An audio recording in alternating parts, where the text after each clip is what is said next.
안녕하세요. 오늘은 정말 긴 업로드 간격으로 찾아뵙게 되었네요.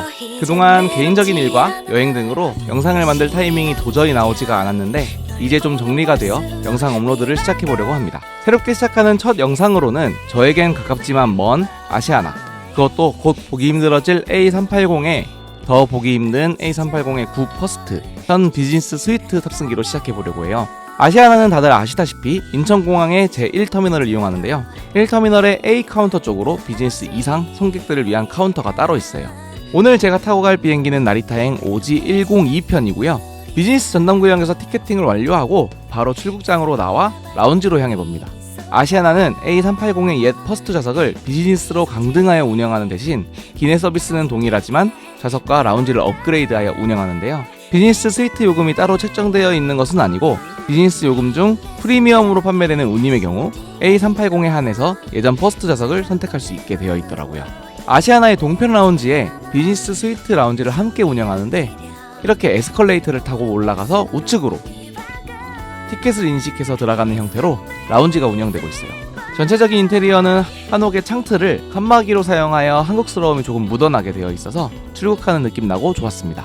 여럿이서 앉을 수 있는 공간과 개인적인 공간 모두 잘 갖춰져 있었고요.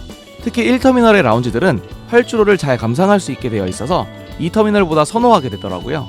1터미널의 동쪽은 대부분 아시아나의 기체들이 주기되어 있어서 이곳이 아시아나의 본진이다 싶은 느낌이었고요. 특히 가까운 곳에 오늘 타고 갈 나리타행 OG102, A380-800이 주기되어 있어서 뭔가 라운지에서 바로 탑승할 수 있을 것 같은 퍼스트 클래스 터미널 같은 느낌도 들더라고요.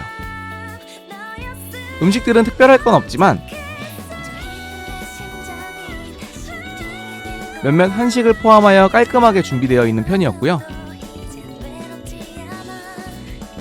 주류의 경우에도 일반 비즈니스 라운지와 차별을 두어 모에샹동과 좀 더 다양한 해외 맥주, 발렌타인 21년과 레미마틴 엑소 등 근본 있게 준비되어 있었어요.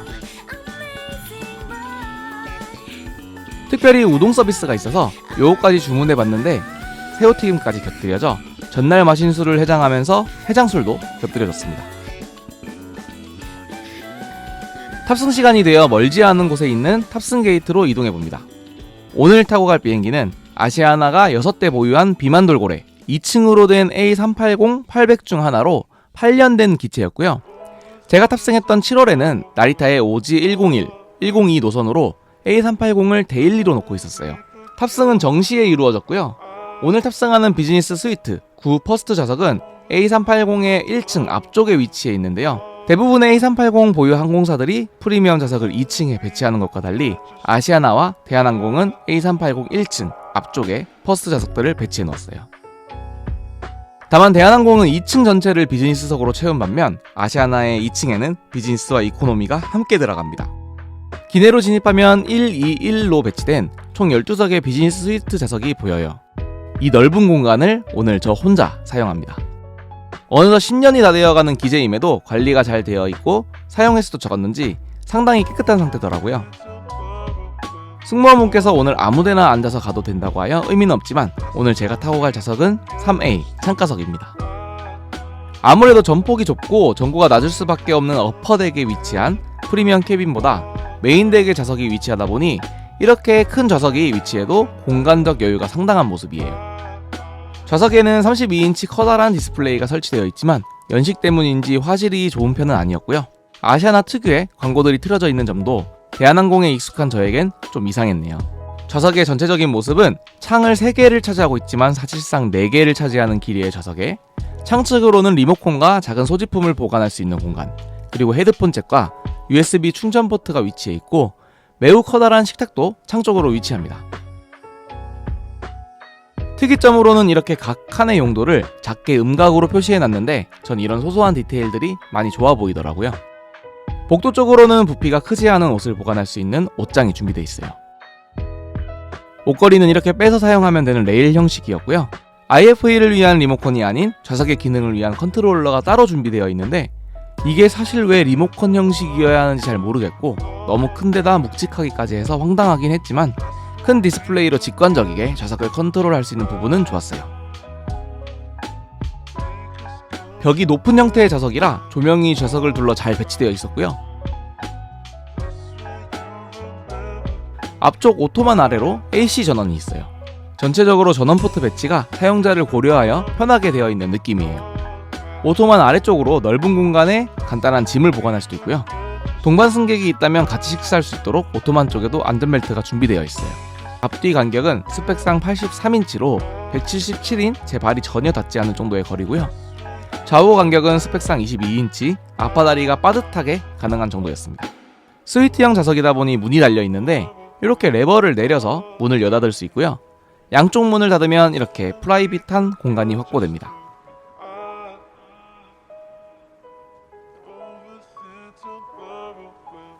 늘 보던 형태의 리모컨은 앞뒤가 매우 긴 형태의 좌석에 반드시 필요한 부분이고요. IFE의 경우 최신 영화는 많이 보였지만 더빙은 그렇다 치고 자막은 왜 중국어만 되는 걸까요? 올해안의 원카를 한국어 자막으로 볼 수 있을지 궁금해집니다. 에어쇼를 비롯해 특별할 건 없었지만 아시아나의 보유 항공기와 간단한 스펙을 보여주는 건 굉장히 좋았네요. 객실은 오버헤드빈 없이 승객의 짐을 따로 보관할 수 있는 공간이 앞쪽 갤리에 있어 객실의 공간감을 최대한 확보한 형태여서 개방감이 굉장하더라고요. 이렇게 앞쪽으로 오버헤드빈을 대체하는 예전 1등석 승객들을 위한 개별 짐 보관 장소가 있어요. 1층 앞쪽 문에는 이렇게 멋들어진 아시아나 로고가 승객을 맞이하고 옆쪽으로 비즈니스 클래스로 올라가는 계단이 위치해요. 계단을 올라가다 보면 디스플레이가 있는데 이쪽은 비즈니스 라운지를 위한 공간으로 복편에 비즈니스 편에서 소개해볼게요. 여기저기 좌석 탐방을 마치고 보니 어느덧 출발 준비가 되었는지 메뉴와 함께 비즈니스 스위트라고 또 물티슈를 2장이나 주시더라고요. 그렇지만 대한항공이나 아시아나나 웹타월 서비스에서 웹티슈 서비스로 바뀐 부분은 참 아쉬운 부분이에요. 정말 촌스러운 아시아나의 안전 비디오가 재생되면서 푸시백을 시작합니다. 흐린 날씨지만 출발이 늦어지진 않았고 정시에 맞춰 이륙하네요.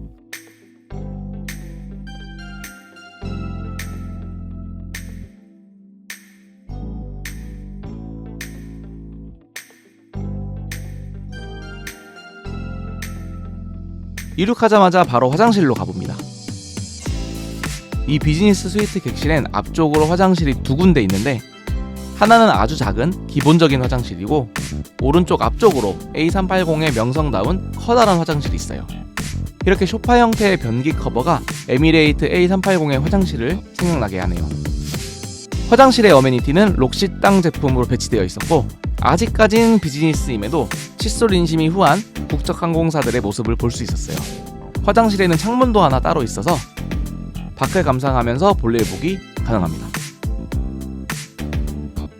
자리로 돌아와서는 메뉴를 살펴봤는데요. 음료의 경우 아시아나는 장거리와 단거리에 차별을 두지 않는 것 같더라고요. 다만 와인의 경우 대한항공이 스스로 내려와줘서 그렇지 예나 지금이나 매력적인 구성은 아닌 것 같죠.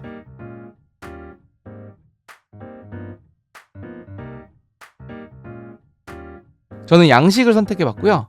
좌석은 퍼스트일지라도 서비스는 비즈니스와 동일하기 때문에 이렇게 넓은 식탁임에도 한상 차림으로 음식이 나와요. 먼저 샴페인을 한 잔 받고 시작했어요. 간단하게 한상 차림으로 나왔지만 모날 것 없이 무난하게 맛있는 음식들로 즐겁게 식사할 수 있었어요.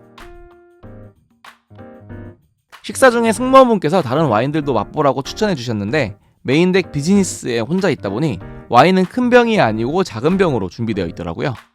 혼자 큰 병 가서 한 잔만 먹고 말 것 같아 요청하지 않으려고 했는데 맘 편하게 받아 마셔볼 수 있었어요.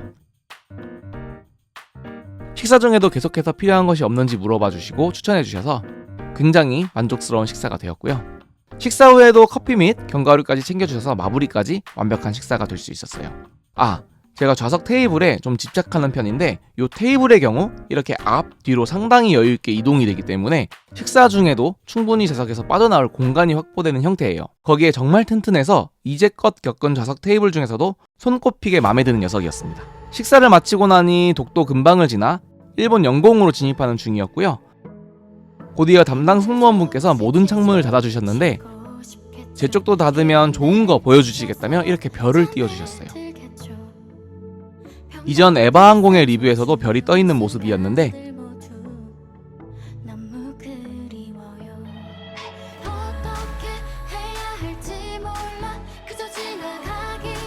오버헤드 빈도 없는 데다 좀 더 전고가 높은 넓은 객실에서 별을 보니까 또 색다르더라고요.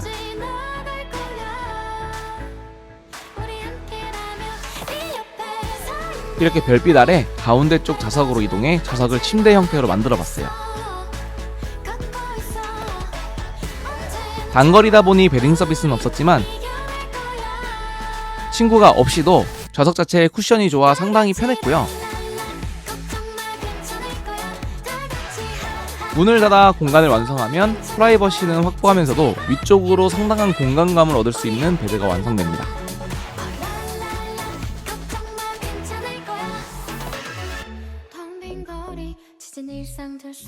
가운데 좌석의 칸막이 역시 시트 컨트롤러로 컨트롤할 수 있었는데 이 부분은 전동 방식이었어요. 이 칸막이 자체도 꽤나 커서 올렸을 때 프라이빗함과 내렸을 때 동반자와의 공간 공유 측면에서 큰 역할을 하더라고요. 이렇게 완성된 나만의 공간에서 잠시였지만 나만의 시간을 좀 즐겨봤고요.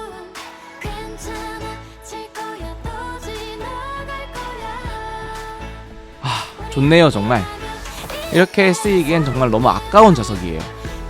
아직 대한항공의 코스모 2.0을 경험해보지 못했지만 코스모 1.0은 비할 게 못되고 아나의 신형 퍼스트 좌석과 비교해도 디스플레이를 비롯한 전자장비 최신화를 제외하곤 비슷하거나 A380의 메인덱 특성상 좀 더 쾌적하다고 느껴질 정도였어요. 이제 착륙전 자리로 돌아와 진토닉 한 잔으로 짧은 비행의 아쉬움을 달래봅니다. 그런데 이때 한참 터뷸런스가 핫할 때였는데 난기류가 좀 심하기도 했지만 비행 내내 안전벨트 등이 켜져 있어 대부분의 시간을 좌석에 붙어 있어야만 했어요. 저 같은 경우는 비즈니스 구역에 혼자 있어서 오며 가며 승무원분들께서 편의를 봐주셨지만 다른 구역은 서비스가 제대로 진행됐을지도 궁금할 정도의 흔들림에 계속 승무원 착석 신호가 떠 있더라고요. 1번 상공으로 진입하고 A380에 2개의 엔진이 보입니다. 이제 창밖을 봤을 때 엔진 2개가 보이는 비행기를 볼 수 있는 날도 얼마 남지 않은 것 같아 좀 착잡하네요. 이대로 끝내기 아쉬운 마음에 레미 마틴 XO 한 잔 더 주문해봤고요. 이 한 잔을 마지막으로 착륙 준비에 들어갑니다. 아쉽게 날씨 때문에 이번 비행은 후지산이 보이는 환경은 아니었어요.